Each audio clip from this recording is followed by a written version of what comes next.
Shabbat Shalom et Rosh Chodesh Mevorach. Donc nous rentrons dans le mois de Hadar.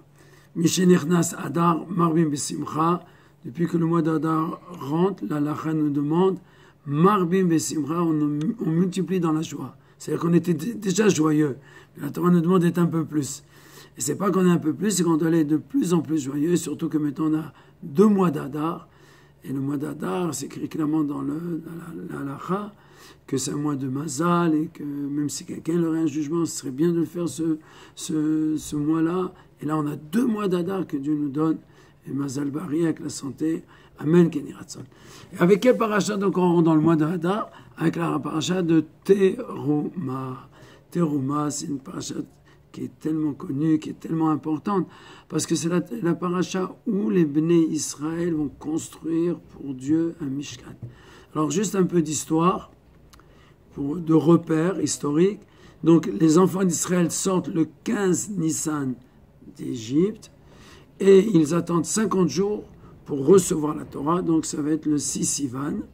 Donc on est toujours dans l'année 2448, et Moshe Rabbeinu donc monte dans le ciel pour amener les tables de la loi, que malheureusement 40 jours après, il les casse. C'est 17 Tammuz, après, pendant 40 jours, il remonte une deuxième fois pour demander pardon à Dieu. Et en fin de compte, il redescend le jour de Kippour pour amener les deuxièmes lois les tables de la loi, les deuxièmes, en disant aux Juifs, Dieu vous a pardonné. D'ailleurs, c'est pour ça qu'on fait Simchat Torah à Sukkot pour commémorer les deuxièmes tables de la loi. Et qu'est-ce qu'il dit lorsqu'il descend du Sénat? Il leur dit, voilà, Dieu maintenant veut que vous fassiez une maison dans laquelle il résidera. Il me font un temps, mais je résiderai parmi vous. C'est-à-dire, donc le Beth Amikdash, c'est l'endroit de chaque juif. Chacun a son Beth Amikdash à l'intérieur, son temple, son cœur, sa tête, c'est le Kodesh HaKodashim, le Saint des Saints, etc. Donc il doit construire cette maison pour Dieu. Mais voilà qu'on se trouve dans le désert. Alors juste pour terminer nos repères historiques, on termine la construction du Mishkan le 25 Kislev de l'année 2448.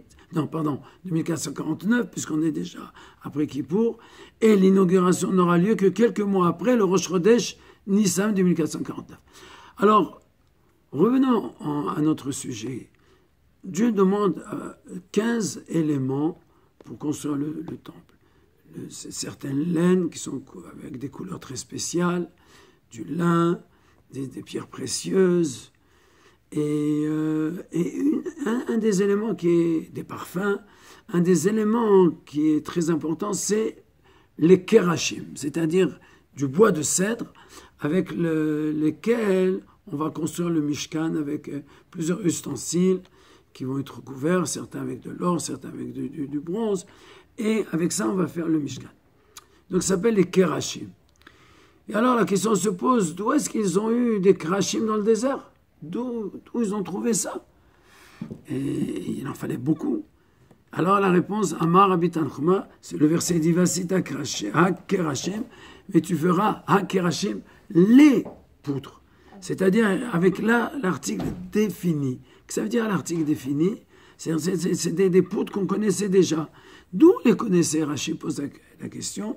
Et voilà que Rashi nous répond, Amar Rabbi Tanchuma, il nous a dit Rabbi Tanchuma, Yaakov Avinu a vu dans sa profession prophétique que les Bnei Israël allaient construire une maison pour Dieu. Et lorsqu'il est descendu en Égypte, il a pris des pousses de cèdre et il est descendu en Égypte, il les a tout de suite plantés. Et là, ça donne une très très bonne réflexion et un chemin dans la vie.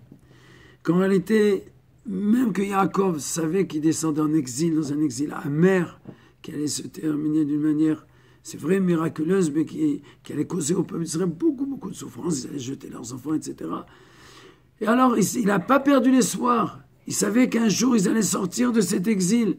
Il savait qu'un jour, ils allaient construire une maison pour Dieu. Et il a demandé à ses enfants, avant de mourir, de quitter le monde, quand vous sortirez d'Égypte, vous prendrez avec vous ces arbres qu'on a soignés pendant des années. C'est-à-dire tout le long de l'exil, on vivait en même temps avec la délivrance. On était avec cette délivrance parce qu'on savait qu'il y avait ces arbres-là qui allaient nous permettre. Rappelez-vous les rêves de Pharaon qui ont mis Yosef en pouvoir par la manière qu'il a expliqué ses rêves. Et il vivait 7 vaches maigres, 7 vaches grosses, 7 épis gros, 7 épis maigres. Alors qu'est-ce que Yosef lui dit? C'est un seul rêve. Et comment ça se fait qu'ils sont ensemble? Comment tu peux avoir la famine et l'abondance en même temps? Parce que pendant la famine, tu mettras de côté pour l'abondance. Et l'abondance, tu auras la famine en tête. C'est-à-dire qu'on vivait la douleur et la réparation de la douleur en même temps. De la même manière, on vivait l'exil, mais on avait toujours ces arbres qui faisaient que pousser ces arbres de cèdre. D'ailleurs, qu'est-ce qui nous a enseigné ça? C'est Rabbi Tanchum, le Midrash Tanchuma. Ça vient de Nechumim, qui veut dire consolation. Un juif, il doit rentrer dans le mois de Hadar, en sachant que ce mois de Hadar-là, c'est le mois de Purim. C'est le mois où Dieu il nous amène à la liberté, la libération à chacun de nous. Et ce mois de Purim, il est lié avec Pessah. Mismer, Geoula, le Geoula. Dieu, il ajoute les 2 délivrances. Et c'est comme ça que le peuple d'Israël, il sait qu'il va sortir de l'exil, et il a déjà envoyé des signes d'exil. Et comme on voit qu'avant l'accouchement, ça devient très, très, très difficile. Donc il y a certaines épreuves qui arrivent, mais d'une manière globale, on se rapproche c'est clair et net qu'on est dans l'air, parmi tous les signes qu'on a vus de la délivrance, que ce soit une délivrance complète, et qu'on lise la Megillah à Yerushalayim, parce que c'est écrit que la Megillah ne sera jamais oubliée, même après la venue du Mashiach. Amen, Kirason, Shabbat Shalom, et bon mois d'Adar, et des très bonnes nouvelles, bonne santé, Shabbat Shalom, Movorach.